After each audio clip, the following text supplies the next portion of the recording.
នឹងគឺសារព័ត៌មាននេះបានដឹង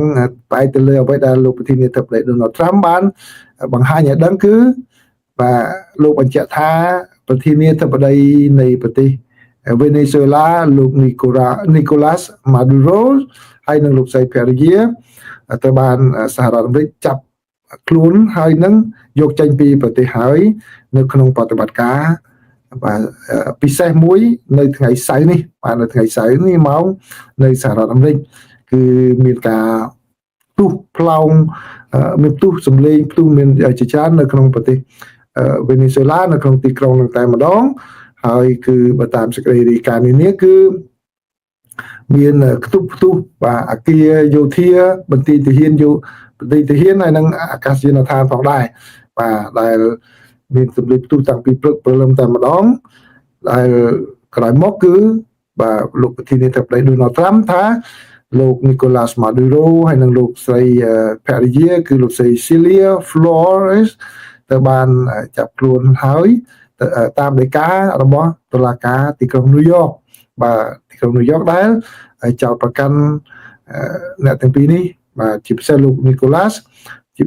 ពីបទជាមេជួញដូរគ្រឿងញៀនបាទហើយលោកប្រធានាធិបតី Donald Trump នឹងធ្វើសន្និសីទសារព័ត៌មាននៅម៉ោង11ព្រឹកបាទនៅឯភូមិគ្រឹះ Mar-a-Lago របស់លោក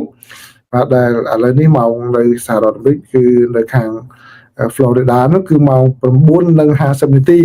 អញ្ចឹងនៅសល់តែជាង1ម៉ោងទៀតទេគឺលោកនឹងធ្វើសន្និសីទសារព័ត៌មានហើយបាទទន្ទឹមនឹងនោះគឺមានប្រតិកម្មច្រើនបាទប្រតិកម្មច្រើនគឺពីខាងរុស្ស៊ីក៏ដោយបាទពីខាងរុស្ស៊ីក៏ដោយគឺប្រធានាខាងរុស្ស៊ីគាត់ថាគាត់សម្ដែងនៅការភ្ញាក់ផ្អើលយ៉ាងខ្លាំងបាទដែលមានសេចក្តីរាយការណ៍ថាប្រធានាធិបតីនៃប្រទេសវេណេស៊ុយឡានិងភរិយាត្រូវបានចាប់ខ្លួនដោយបង្ខំនិងយកចេញពីប្រទេសដោយកងកម្លាំងរបស់សហរដ្ឋអាមេរិកបាទពីផ្នែកក្រសួងការបរទេសរបស់រុស្ស៊ីបាននិយាយថាសកម្មភាពបែបនេះគឺបាទជាការកាត់ឡើងមួយដែលមិនអាច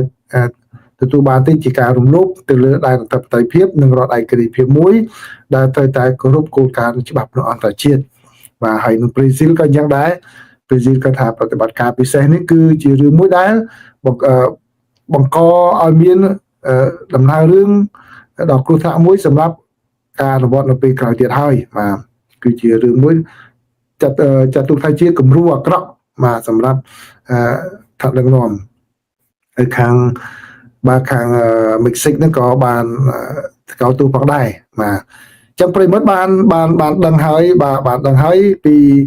ការបង្កើនកម្លាំងយោធារបស់ខាងសហរដ្ឋអាមេរិកបាទទៅតំបន់ការ៉ាអ៊ីបហ្នឹងគឺនៅក្បែរ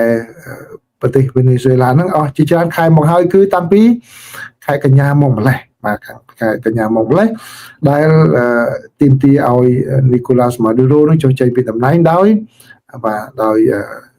សន្តិវិធីបាទកុំឲ្យមានរឿងអ្វីកើតឡើងហើយឥឡូវនេះរឿងនេះកើតឡើងហើយគឺសហរដ្ឋអាមេរិកធ្វើប្រតិបត្តិការយោធាពិសេសនេះដើម្បីចាប់តើអ្វីទៅជាប្រតិបត្តិការយោធាពិសេសបាទចឹងខ្ញុំសូមជូនបន្តិចពីតើក្រុមណាដែលធ្វើការងារក្រុមហ្នឹងបាទគឺសហរដ្ឋអាមេរិកមានកងកម្លាំងច្រើនដែលធ្វើកិច្ចការងារពិសេសបែបនេះប៉ុន្តែបើយោងតាមសេចក្តីរាយការណ៍របស់សារព័ត៌មាននានាគឺប្រតិបត្តិការពិសេសនៅលើកនេះដែលចាប់លោក Nicolas Maduro នោះគឺធ្វើឡើងដោយក្រុមកងកម្លាំងពិសេសបាទ Elite Force ហ្នឹងគឺឈ្មោះថា Delta Force កងកម្លាំង Delta ដែលជាកងកម្លាំងពិសេសរបស់ជើងគោករបស់សហរដ្ឋអាមេរិកបូករួមគ្នាជាមួយនឹងការថាវរៈកងវរៈសេនាធំនៃខាងទ័ពអាកាសដែលទទួលបន្ទុកបេសកកម្មពិសេសមួយគេហៅថា Night Stalkers ពួក Night Stalker ហ្នឹងនេះបើយោងតាមមន្ត្រីរបស់សហរដ្ឋអាមេរិកពេលបច្ចុប្បន្នកំពុងធ្វើការងារហើយអ្នកខ្លះដែរចូលនិវត្តន៍បាទគាត់បាននិយាយដឹងបាទអញ្ចឹងគឺកងកម្លាំងពិសេសហ្នឹងគឺដូចជាពួកខាង Delta ហ្នឹងមិនមែនទៅធ្វើប្រតិបត្តិការទៅតែគេធ្វើប្រតិបត្តិការតែទៅលើគេហៅថា high value targets គោលដៅដែលបាទខ្ពស់បាទគោលដៅដែលថ្នាក់អិសរាជជនសំខាន់ទេទូយ៉ាងដូចពូនេះគឺបានក្រុមនេះ Night Stalker គឺបានធ្វើប្រតិបត្តិការនៅចាំអាទីទៅសម្រាប់ អូសាម៉ាប៊ីនឡាដិននៅក្នុងប្រទេសប៉ាគីស្ថានដែល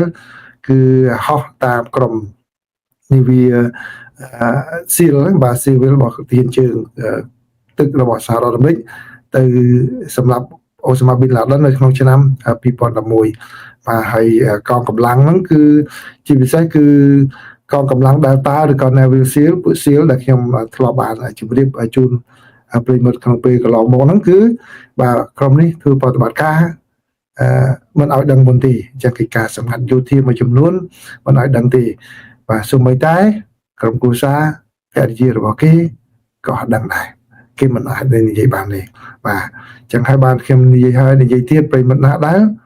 មិនដាល់ដឹងរឿងបញ្ហាយោធាកុំលូកឲ្យសោះរឿងកុំលូកឲ្យសោះខ្ញុំផ្ដាំឲ្យប្រាប់ទៀតជាពិសេសក្មួយកុំលូកឲ្យសោះរឿងហ្នឹងមួយកុំឌឺដល់ឌៀមដាមរឿងហ្នឹងឲ្យសោះកុំសួរគេទៅពីអត់ចំណេញទេក្មួយបាទអញ្ចឹងដូច្នេះក្នុងប្រតិបត្តិការនេះគឺបើតាមសេចក្តីរាយការណ៍ឲ្យដឹងថាពួក Night Hawk ហ្នឹង Night Stalkers ហ្នឹងបានហាត់សមបាទនៅក្បែរប្រទេសវេណេស៊ុយអេឡាហ្នឹងរបៀបដើម្បីទៅចាប់ហ្នឹងជាច្រើនខែមកហើយ for months បាទនៅក្បែរប្រទេសវេណេស៊ុយអេឡាពួកខាងសៀលហ្នឹងពេលទៅកំទេចអូសាម៉ាប៊ីនឡាដិនក៏ហាត់រាប់ខែទីតាំងភូមិសាស្ត្រហើយផ្ទះហ្នឹងគេយកមកធ្វើរូបតំណាងហ្នឹងដូចប៉ុនទំហំនេះចូលទៅធ្វើមិនហ្នឹងគេហាត់រាប់ខែហើយក្នុងពេលកន្លងមកខ្ញុំក៏ធ្លាប់បានជូនសេចក្តីរាយការណ៍ផងដែរគឺបានសហរដ្ឋអាមេរិកបានបញ្ជូនយន្តហោះដែលហោះកង្ហារពិសេសសម្រាប់តែក្រុមប្រតិបត្តិការពិសេសនោះនៅចាំបានទេពេលមិនដែលតាមដានព័ត៌មានខ្ញុំដែលខ្ញុំបានជម្រាបមកគឺប្រកាសមែនក្រុមហ្នឹងយន្តហោះពិសេសហ្នឹងគឺសម្រាប់ពួកនោះហាត់បបឺនដើម្បីទៅចាប់លោកម៉ាឌូរ៉ូនឹងតែម្ដងបាទហើយបើយោងតាមសារព័ត៌មាននេះបានដឹងថា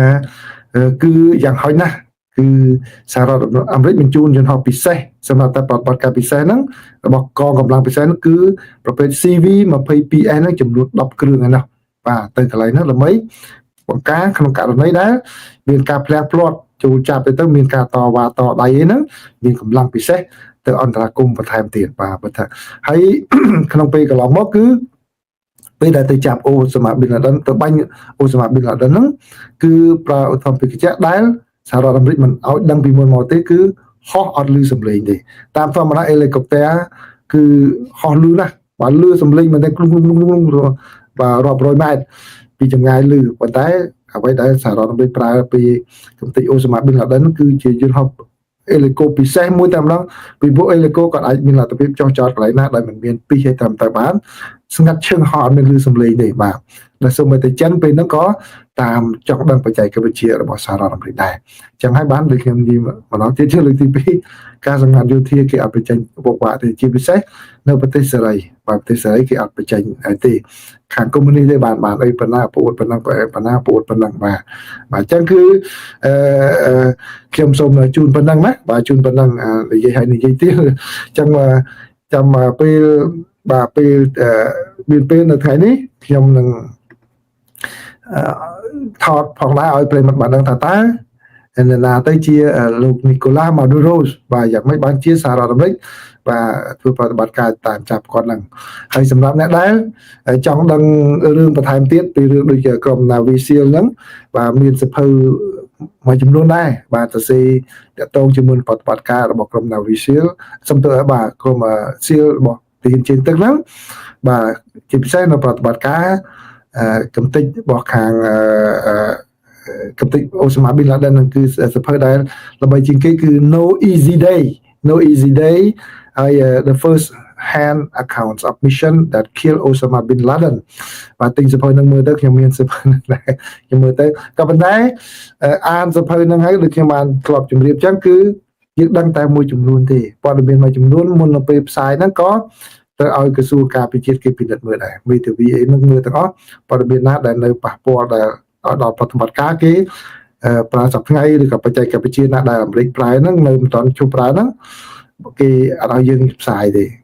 គេឲ្យផ្សាយតែព័ត៌មានណាដែលវាលែងគ្រោះថ្នាក់ដល់អ្នកកំពុងធ្វើប្រតិបត្តិការហ្នឹងឬបច្ចេកវិទ្យាខ្លះដែលអាមេរិកគាត់ជប់ប្រើហើយគាត់ហួសទៅប្រើអ្វីផ្សេងហើយ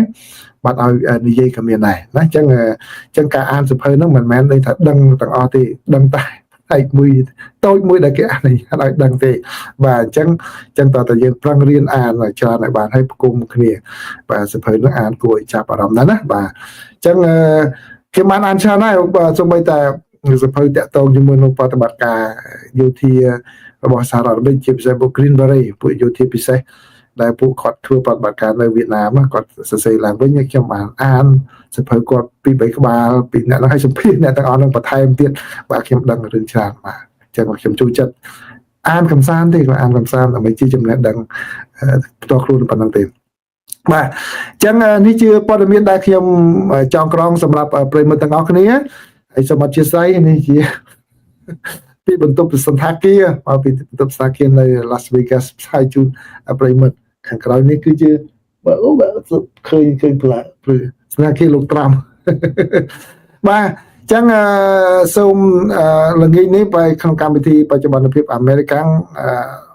អាចមានមិនមានបើស៊ីសងទៅលើស្ថានភាពជាក់ស្ដែងឬក៏ខ្ញុំអាចធ្វើជាវីដេអូឲ្យជូនប្រិយមិត្តទៀតណាបាទទោះបីជាយ៉ាងណាក៏ដោយខ្ញុំសូមម្ដងទៀតបាទសូមម្ដងទៀតគឺ